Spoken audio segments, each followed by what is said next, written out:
Noong 1980s, nagulantang ang lider ng Medellin Cartel na si Pablo Escobar sa report na isang malaki at malupit na grupo ang sumasapaw sa kanilang illegal na negosyo sa iba't ibang bahagi ng Amerika, Canada at maging sa sarili nitong baluarte ng Colombia.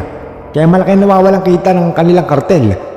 Ngunit nalalaman niya kung sino ang utak at lider ng kalabang grupo na ito na kinilalang Cali Cartel. Hindi makapaniwala si Pablo Escobar sa kanyang narinig. Dahil sa bukod sa kasing talino niya at kasing bagsik niya ang taong ito, may usap-usapan na isa itong patagong Becky. Noong una, tila friendly kompetisyon lamang ang nangyayari sa pagitan ng dalawang lider. Hanggang sa hindi inaasahang insidente ang nag-meet siya upang maging all-out war ang labanan ng dalawang pinakamalulupit na kartel sa buong mundo. Ito ang true story ni Helmer Pancho Herrera, ang Beking gangster at cartel leader na tumalo kay Pablo Escobar. Kung di mo pa naririnig ang pangalang Helmer Pancho Herrera, hindi ka nag-iisa. Sa katunayan, bukod sa kanyang mga mugshots, wala na makikita pang ibang litrato na magpapakita ng kanyang normal na buhay. Ngunit ang salitang normal ay hindi yata angkop upang mailarawan ng tao na ito. Siya lang naman ang isa sa pinakamakapangyarihan at pinakamarahas na kartel sa buong mundo. Ngunit bago pa man mapasubok sa mapusok at peligrosong buhay si Pancho Herrera, siya muna ay naging isang binatang punong-puno ng pangarap para sa kanyang sarili at pamilya. Si Helmer Pancho Herrera ay pinanganak noong August 24, 1951. Sa kanyang pagtapos ng high school, siya ay nag-aral ng technical maintenance na may baong-baong pangarap na makapunta sa Estados Unidos upang hanapin ang kanyang sariling buenas at buhay roon. Kaya noong siya ay naging 22 years old, nabuo ang kanyang loob na lumipad patungong Amerika upang hanapin ang kanyang kapalaran. Sa kabutihang palad ay nakahanap agad siya ng magandang trabaho bilang isang mekaniko sa maliit na talyer. Hindi nagtagal, siya rin ay nagbenta ng mga alahas. Sa unang tingin ay tila umaayon ang lahat sa kanyang pangarap. Ngunit ang kanyang gutom para umasenso ay tila nagdala sa kanya sa liko ng kanyang buhay. Dahil sa bilis at dali ng kita, tila naakit si Pancho na iligal na magbenta ng mga alahas. At ayon nga sa kasabihan, naging bulag at tangal ang isang tao sa oras na pinairal nito ang kanyang kasakiman. At yun nga ang nangyari kay Pancho.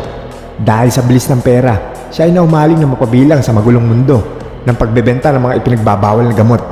Noong taong 1970s, tila ito naging breakout decade ni Pancho. Una, ang mga substance na galing Colombia ay patok sa Estados Unidos noon. Pangalawa, ang DEA o ang kahensya ng gobyerno ng Amerika na nagmamanban sa aktibidad na illegal na gamot sa kanilang bansa ay tila mas malambot ang batas sa mga Colombian substances. At ito nga ang nakitang butas ng mga kartel, partikular na ng mga taga-Colombia upang pasukin ang Estados Unidos. Ang lugar kung nasaan ang tinatawag na big box o malaki ang pera. At ito rin ang nagtulak kay Pancho upang pasukin ang mundo ng kartel. Bagamat naging madulas ng ilang taon sa kamay ng mga bata si Pancho, hindi naman natapos ang kanyang tila breakout decade ng walang aberya. Sa katunayan, noong 1979, naaresto si Pancho sa salang pagbenta ng Colombian substance sa New York. Ngunit hindi rin siya nagtagal sa kulungan.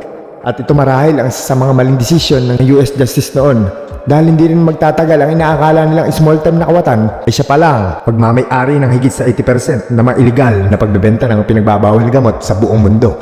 Pagpatak ng 1983, bumalik si Pancho sa Colombia upang doon ipagpatuloy muna ang pag-usbong ng kanyang karera sa mundo ng kartel. Bagamat pakitan sa saranggo ng kanilang illegal na organisasyon, may isa siyang lihim na magmimistulang problema. Oras na ito ay mabunyag. Bagamat matipon o matapang at walang kilabot si Pancho, siya ay isang homosexual. Matatandaan na noong 1980s, hindi pa gaano bukas ang isip ng mga madla. Isang enkwentro ang hindi inaasahang nangyari sa isang bar sa pagitan ng dalawang lalaki. Ang kanilang away tungkol sa babaeng parehas daw nilang jowa. Sa init ng usapan, lumaki ang tensyon at sa isang iglap, nagkabunutan ng dalawa. Ang mga kalalakihan pala ay pawang mga sangkot sa illegal na gawain. At isa ay mula sa grupo ni Pancho at ang isa ay mula naman sa grupo ni Escobar. Wala pang kalahating minuto ang bangayan, nagkaputungan ng dalawa sa loob ng bar. Dahilan para bawian ng buhay ang iba pang mga inosenteng tao doon. Kabilang na ang tauhan ni Pablo Escobar na ma-realize ng binata ang kanya kinasangkutan. Daling-dali itong pumunta sa opisina ni Pancho upang humingi ng tulong. Ngunit huli na ang lahat. Nabalitaan na pala ni Pablo Escobar ang nangyari at iniutos na sa kanyang mga tauhan na hanapin at patayin kung sino man ang gumawa ng gusot na iyon. Na nalaman na Escobar na tauhan pala ito ni Pancho. Personal na nag-usap ang dalawa para sa kondisyon na sitwasyon. Gusto lamang ni Escobar na makuha ang lalaking pumatay sa kanyang tauhan. Ngunit ayon kay Pancho, hindi niya hahayaan na gawin ito ni Escobar at poprotektahan niya ang kanyang mga tauhan hanggang sa dulo. At dahil nga hindi nagkasundo ang dalawang ito, tumayo si Escobar at tinignan si Pancho ng mata sa mata at sinabi sa kanyang, "Uubusin ko kayo lahat. Gera na to." at pagpatak ng late 1980s to 1990s, matugong sagupaan ng tagpo sa pagitan ng Medallion Cartel at Cali Cartel. Sa katunayan, noong 1988, pinasabog ang isang apartment building ng Cali Cartel kung saan nagtatago ang pamilya ni Pablo Escobar. Ligtas naman ang pamilya ni Pablo Escobar, ngunit sa karamihan ng kanyang mga empleyado, ang kanilang pagkasawi ay dahil lamang sa pagkaipit sa girian ng dalawang higanting cartel bosses. Bumwelta naman ang grupo ni Escobar noong 1990, September 25. Naglalaro si Pancho ng soccer sa isang field na may dumating na 20 katao dito sa lugar at nagpaulan ng bala sa mga taong naroroon. 5 lang nadaplisan o nagka-damage man lamang si Pancho, ngunit 18 sa kanyang mga tauhan ang nasawi sa biglang pag-ataking iyon ni Escobar. At dito na nga sumikat si Pancho sa buong Colombia patungkol sa ganitong kasarian. At para sa mundong kanyang ginagalawan, ang lihim na ito ay magsisilbing insulto sa kanya na maaaring sumira ng kanyang karera at ilagay ang kanyang buhay mismo sa panganib. Ngunit hindi naman naging hadlang ang kanyang sekreto at kasarian upang maging isang respetadong gangster sa kanilang hanay. Dahil hindi bulgar na beki itong si Pancho, hindi niya inahayaan na maging isang balakid ng anumang mga romantic affairs niya sa kanyang trabaho. At yun nga ang nangyari dahil sa kanyang talino, karisma at kakaibang mga diskarte, napamunuan niya ang mga malalaking grupo na nagtutulak ng illegal na droga sa Amerika at sa Colombia at nakakuha pa ng bagong alyansa na maghahatid sa kanya sa mas lalong pagiging respetado. At ang kanilang alyansa ay tuluyang bumuo sa Cali Cartel.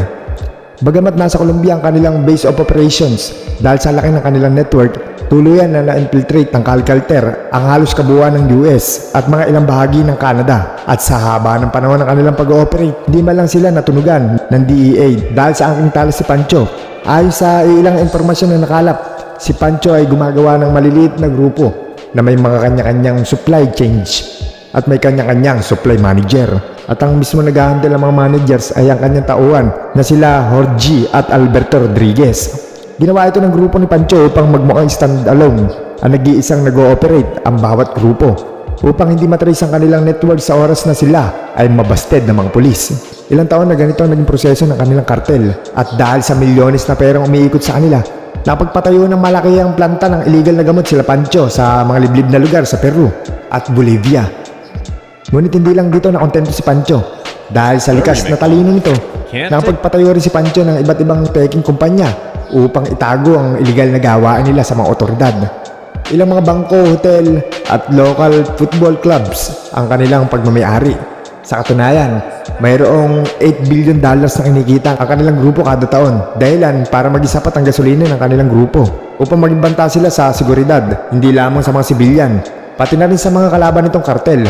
At isa na roon ang grupo nila Pablo Escobar. Late 1980s at Estados Unidos. Nagtataka ang karamihan noon, sino ba itong si Pancho na ito? At bakit tila gigil na mapatay ni Pablo Escobar ang isang hindi kilalang personalidad? Kung sa iba, ang publicity na ito ay maganda upang makakuha ng sapat na respeto. Para naman kay Pancho, bad news ito dahil mas madalas na siya makikilala sa mga lugar na kanyang pupuntahan. At ito nga nangyari noong 1991 sa isang resort. Habang nagbabakasyon, sinalakay ng mga armadong kalalakihan ng gusalik dahilan para mawalan ng buhay. 17 kataong nagkataon lamang na ship ng kanilang trabaho. Noong araw na yun, ng pagpunta ni Pancho sa kanila at sa mga susunod na hakbang daw niya, tutumba na daw ang kanyang kalaban o katunggali.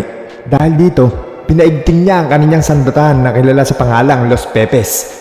Binubuo ito ng mga dating miyembro ng private army ni Escobar na kanyang pinagmalupitan at minaltrato. Manib na rin sa paresa ang DEA ng Amerika upang patumbayin ang sakit sa ulo na si Escobar noon. Ayon nga sa kasabihan, the enemy of my enemy is my friend. At ito na nga ang nangyari noong 1993 kung saan nagsandid sa mga hudlong at otoridad upang patumbayin ang nag-iisa nilang kaaway. Sa naturang taon, mabilis na nalalagas ang bilang ng mga grupo ni Escobar sa pinagsanib na persa ng Los Pepes, Colombian government at US agencies. At nagpagpatak noong December 2, 1993 sa isang rooftop, isang bala ang tumapos kay Pablo Escobar. Matapos ang ilang buwan na umatikabong aksyon at kera laban kay Escobar, mission accomplished ang kinahinatnan ng mala Avengers na recruitment ng tatlong grupong ito. Ngunit ang inakala ng mga otoridad, ang paghina ng Medallion Cartel sa pagkawala ni Pablo Escobar ay isang oportunidad pala para kay Pancho na mapalitan lamang sa pwesto ang yumaong leader ng Medallion Cartel. Dahil sa mas matalas at madulas na leadership ni Pancho, umabot ang impluensya na ngayon pinagsanib ng kartel sa buong Latin America, US, Canada at Europa. Pagpatak ng 1994, halos 20% na lamang ng buong mundo ang hindi nila hawak sa industriya sa ipinagbabawal na gamot. Noong taon rin na yun, tila nagbago ang lifestyle ni Pancho. Ang dating focus, tahimik at subsub sa trabaho ay isa na ring critical na ganglord. Nilunod na rin niya ang kanyang sarili sa pag-iinom, pagpaparty at pagmamayari ng iba't ibang mansyon. Mayroon din siya mga koleksyon ng mga luxury car na umaabot sa 70 ang bilang. Sa kanyang pagtanda at pag-akit sa pinakamalulupit na cartel bosses, siya naman pagiging lalong gahaman nito sa pera, kapangyarihan at iba't iba pang bisyon na nagdala sa kanyang biglaang pagbagsak. Noong 1990s, isa-isang dinakip ang tauhan ni Pancho Herrera sa United States. Noong September 1, 1995, nagtuluyang malagas ang kanyang pinakamalalapit na tauhan at kusa naman sumuko si Pancho Herrera sa mga otoridad. Saka lamang wala na siyang iba pang mapupuntahan o matatakbuhan dahil nakorner na siya ng mga otoridad. Siya naman ay sinintensya ng 14 years na pagkakabilanggo, ngunit hindi niya nakamit ang kalayaan. Sa isang nakaagulat na tragedya sinapit niya sa loob ng kulungan. Habang nakakulong, tila bumalik ang dating lifestyle ni Pancho na laging animoy may goal sa kanyang isip na gustong tuparin. Araw-gabi itong subsub sa mga libro at nag-aaral ng business administration sa loob. At sa tuwing may libreng oras ito, laging naglalaro si Pancho ng football kasama ang kanyang mga kakosa sa loob ng kulungan. Sa edad na 47 years old, tila hindi pa huli ang lahat para magbago siya sa loob ng bilangguan. Ngunit ang special treatment marahil nagdala sa kanya huling kantungan. Dahil hindi siya nilagay sa maximum security facility at malaya siya nakaagala sa iba't ibang lugar sa loob ng kulungan upang makipag-usap sa kanyang mga abogado at mga kaibigan. At pagsapit ng November 6, 1998, ang kanyang kaibigan na si Rafael Angel Oribe Serna ay napadako sa field kung saan naglalaro si Pancho ng football. Kita na nakainom si Oribe ng mga oras na yun. At nang nakaharap niya si Pancho, masaya itong bumati sa kanya. At itinigil ang laro upang yakapin sana ang kaibigan ng kanyang nakita. Kami pa ang dalawa at nagyakap. Ngunit sa isang iglap, bumunot si Rafael ng baril at pinutukan si Pancho ng 7 beses sa ulo. Dahilan para bumulakta ang walang malay ni si Pancho.